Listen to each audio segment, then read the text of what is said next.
Kahapon may nagbenta sa akin ito. Tanso. Kinilo ko 2 kilo.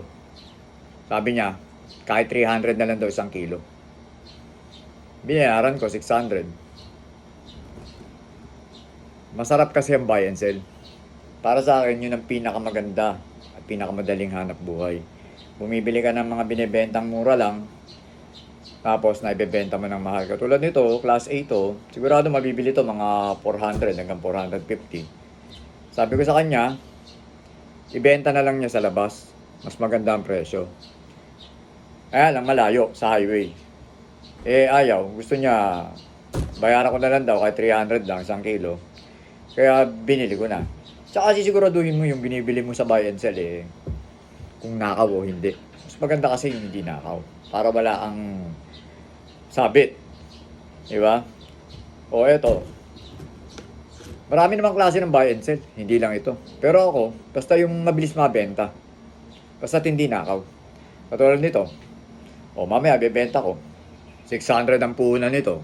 O titingnan natin kung magkano natin mabebenta.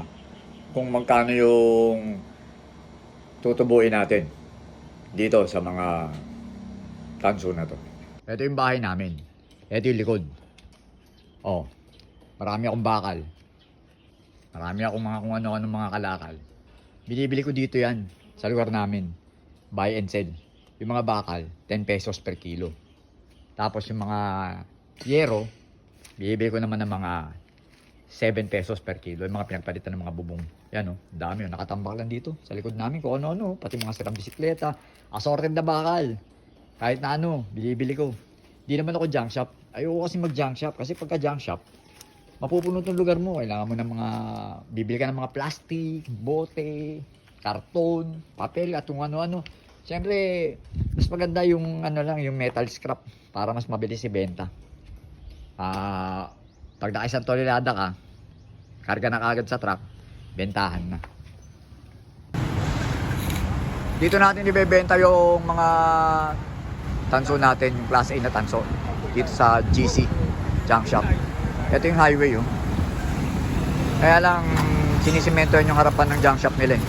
Kaya meron naman daan sa likod. Daan tayo dyan sa likod, ikot tayo. Dito natin ibebenta yung class A natin na tanso. Magandang presyo rito. Ito yung pinakamalaking junk shop dito sa amin sa San Jose, San Fernando. Ayan, ang laki. Junk shop yan. Ayan yung opisina. Yan, bebenta tayo. Ito yung timbangan nila. Ayan, yung pa mga baso ko lang. Ito yung class A natin na tanso. Pakilo na natin.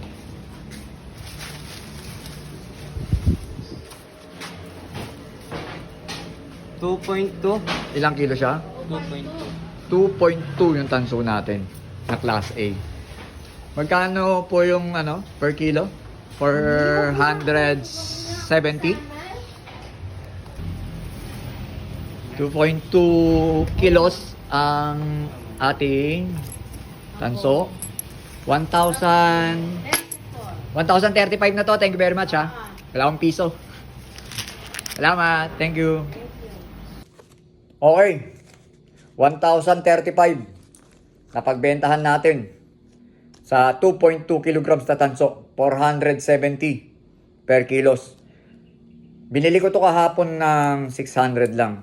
Tapos nabenta natin ng 1,035. Kumita tayo ng 435. Wala namang kahirap-hirap. Kaya ikaw, mag-buy and sell ka na rin. Kahit na ano lang. Basta't alam mong kikita ka, tsaka hindi nakaw, magandang hanap buhay. Kaya mas maganda sa scrap eh. Yung scrap kasi na buy and sell, ang daming junk shop. Mabilis lang magbenta, mabilis magkapera sa junk shop. Ayos!